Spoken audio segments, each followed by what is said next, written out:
El martes 11 de septiembre de 1973, Salvador Allende ingresa bien temprano al Palacio de la Moneda, la sede del gobierno de Chile. Antes de escuchar la primera proclama de los militares, el presidente ya sabe que las Fuerzas Armadas intentan destituirlo.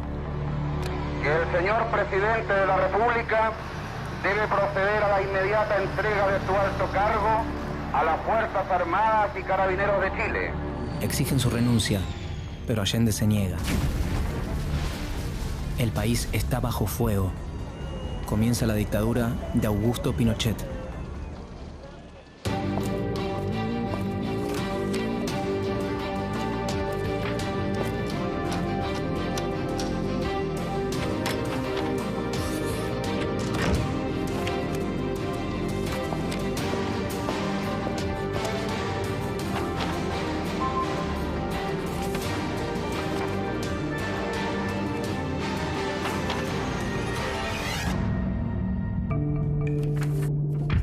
Tres años antes del golpe militar, el 4 de septiembre de 1970, Salvador Allende había ganado las elecciones como candidato de la Unidad Popular, una coalición formada por partidos de izquierda socialistas y comunistas. Salvador Allende, alias Don Chicho, nació en Santiago el 26 de junio de 1908. Quería impulsar una revolución socialista a través de la vía democrática. Yo solo tomé en mis manos la antorcha que encendieran los que antes que nosotros lucharon junto al pueblo y por el pueblo. Desde el gobierno, promulgó la Ley de Nacionalización del Cobre, el principal producto de exportación de Chile. Inició un proceso de reforma agraria para repartir los latifundios entre los campesinos sin tierra. Tomó el control estatal de numerosas industrias, muchas de ellas extranjeras, y nacionalizó el sistema financiero. Allende tenía el apoyo de las bases populares, pero al mismo tiempo enfrentaba la oposición de las clases dominantes, que se sentían amenazadas ante la promesa de una transición al socialismo. Más al norte, el gobierno de los Estados Unidos se mantenía alerta. Estados Unidos no estaba dispuesto a tolerar otra experiencia como la Revolución Cubana en el continente, y desde fines de los 60, el Departamento de Estado estadounidense difundió entre las Fuerzas Armadas latinoamericanas la doctrina de seguridad nacional.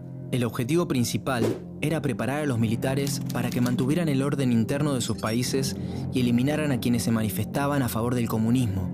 La CIA financiaba las huelgas de los mineros del cobre y de los camioneros que se oponían al gobierno. Cuando asumió Allende, en Estados Unidos, el presidente era Richard Nixon, líder del Partido Republicano. Consideró el ascenso de la Unidad Popular como un desafío al poder y al liderazgo norteamericano en la región. El martes 11 de septiembre de 1973, Allende se despidió de sus colaboradores, mandó a desalojar la Moneda y permaneció solo en el interior del edificio. Yo no voy a renunciar. Colocado en un tránsito histórico, pagaré con mi vida la lealtad del pueblo. Después de 3 años, Estados Unidos, junto con la oposición chilena y las fuerzas militares, lograron derrocar al gobierno de Salvador Allende. «Llamen a Augusto, que es de los nuestros», dijo el presidente ese mismo día. Augusto Pinochet Ugarte, alias Pinocho, nació en Valparaíso el 25 de noviembre de 1915. Antes del golpe, era el comandante en jefe del ejército del gobierno constitucional de Allende y uno de sus hombres de confianza. Pero quien coordinaba el movimiento de las tropas golpistas era el mismo Pinochet. El presidente se suicidó. Lo encontraron con su casco puesto y la ametralladora en mano. El decreto Ley número 1 de la dictadura anunciaba que la interrupción del gobierno de la Unidad Popular tenía como propósito restaurar la chilenidad, la justicia y la institucionalidad quebrada. Las Fuerzas Armadas golpistas decían que el objetivo era salvar la democracia del totalitarismo marxista. Como primera medida, nombraron una junta de gobierno integrada por los comandantes en jefe del ejército, de la marina y de la aviación y por el director general de Carabineros.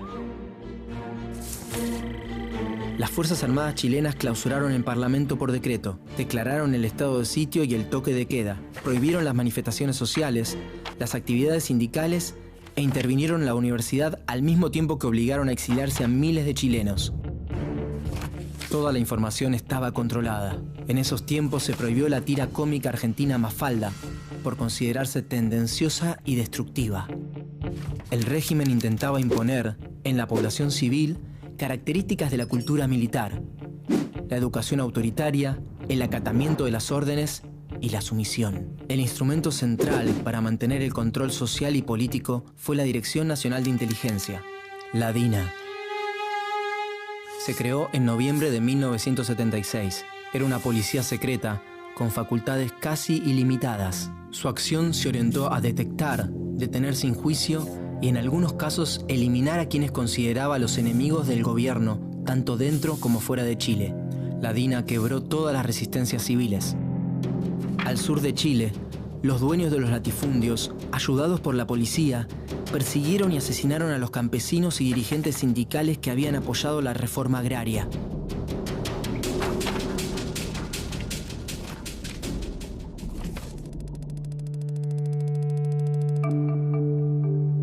Mientras que en Argentina la cúpula eclesiástica colaboró con las juntas militares, en Chile fue el sector que se opuso con mayor fuerza al autoritarismo. En octubre de 1973, creó el Comité Pro Paz, que defendía a quienes sufrían persecuciones políticas y despidos. Y en 1975 se abrió la Vicaria de la Solidaridad, un refugio y defensa para las víctimas de la DINA. Bajo la excusa de combatir a fuerzas rebeldes organizadas militarmente, el gobierno de facto instaló consejos de guerra en todo el país. Abrieron sumarios a miles de opositores que pasaban por esos tribunales sin recibir ningún tipo de garantía constitucional y eran ejecutados en el acto.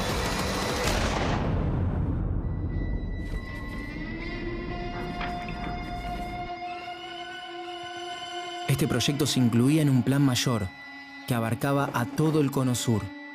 El Plan Cóndor, digitado desde los Estados Unidos, se puso en marcha en 1975 en Santiago. Se trataba de una red de coordinación represiva entre las dictaduras de Chile, Paraguay, Argentina, Brasil y Uruguay, para perseguir y asesinar a los supuestos enemigos internos de la región. A través del terror y el autoritarismo, se impuso un modelo político y económico neoliberal. El régimen creó un nuevo código laboral, privatizó los aportes previsionales, la salud, la educación y recortó la intervención del Estado en el área de seguridad social. La tasa de desempleo alcanzó el 20%, se redujo el salario de los trabajadores y las privatizaciones de las áreas sociales agrandaron la brecha entre ricos y pobres. La liberalización de la economía provocó también la quiebra de pequeñas y medianas empresas que elaboraban productos para el mercado interno. Solo había un camino para llevar adelante este modelo: el autoritarismo. A la presión en contra de la dictadura que ejercían los sacerdotes, se sumaron las denuncias internacionales, especialmente cuando el 21 de septiembre de 1976 estalló una bomba en el automóvil de Orlando Letelier, ex canciller de Allende, en Washington. El gobierno de Estados Unidos no toleró un acto de esa naturaleza dentro de sus fronteras y comenzó a investigar el caso. Pinochet debió cerrar la DINA y permitir la extradición del agente secreto de nacionalidad estadounidense, a quienes todos señalaban como responsable. El 4 de enero de 1978, Pinochet buscó legitimar su permanencia en el poder por medio del llamado a una consulta nacional. Quería demostrar el apoyo popular que tenía su gobierno. Según los resultados, el 75% de los chilenos votaron a favor del régimen, pero el escrutinio se realizó sin registros electorales. Las presiones nacionales e internacionales obligaron al gobierno a una primera y limitada apertura política. El 11 de marzo de 1978 se levantó el estado de sitio, aunque continuaba el estado de excepción, que era solo levemente menos restrictivo. 1978 fue además un año de tensión internacional para el régimen. Solo la mediación del Vaticano evitó una guerra entre las dictaduras de Argentina y Chile, que estaban dispuestas a dirimir con las armas un conflicto de límites territoriales en el canal de Beagle.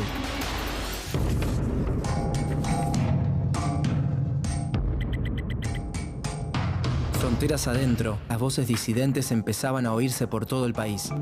y comenzó una lenta recomposición de los movimientos sociales. Pinochet diseñó un proyecto de democracia protegida o tutelada por las Fuerzas Armadas para un eventual retorno constitucional. El 10 de agosto de 1980, el presidente anunció la convocatoria a un plebiscito para someter la nueva constitución a la aprobación ciudadana. La oposición política se preparó para el debate, pero el 11 de septiembre, el resultado fue favorable al gobierno por un 67% de los votos. En el inicio de la década de los 80, la dictadura ya había asesinado a 15.000 personas, había 2.200 detenidos, desaparecidos, 164.000 chilenos y chilenas exiliados y más de 150.000 presos en más de 1.000 campos de detención. Casi el 80% de los presos eran obreros y campesinos.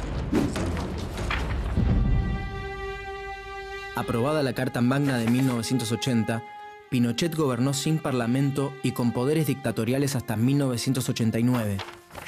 Un año antes, se realizó un plebiscito para decidir si el dictador continuaba como presidente hasta 1997.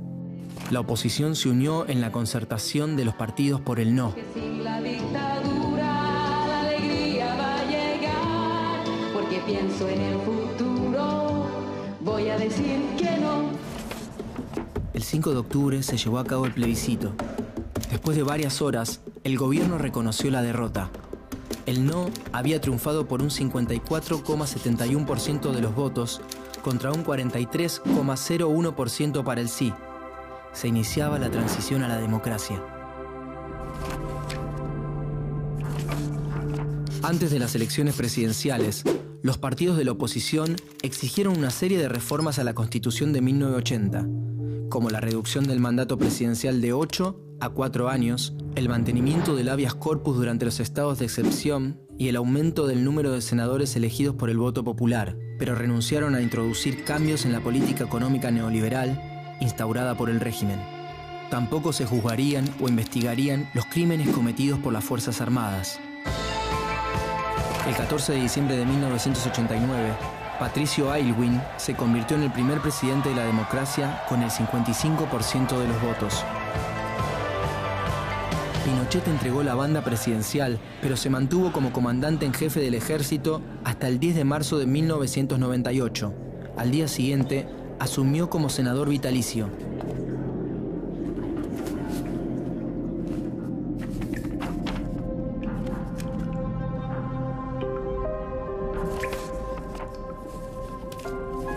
El terrorismo de Estado, encabezado por Augusto Pinochet, impuso una política represiva que profundizó la concentración de la riqueza y aumentó las desigualdades sociales y económicas. En el momento de su muerte, Augusto Pinochet contaba con una orden de detención internacional en curso y con más de 400 querellas en su contra en tribunales de otros países por crímenes de lesa humanidad. Las víctimas de la dictadura chilena se contabilizan en más de 40.000.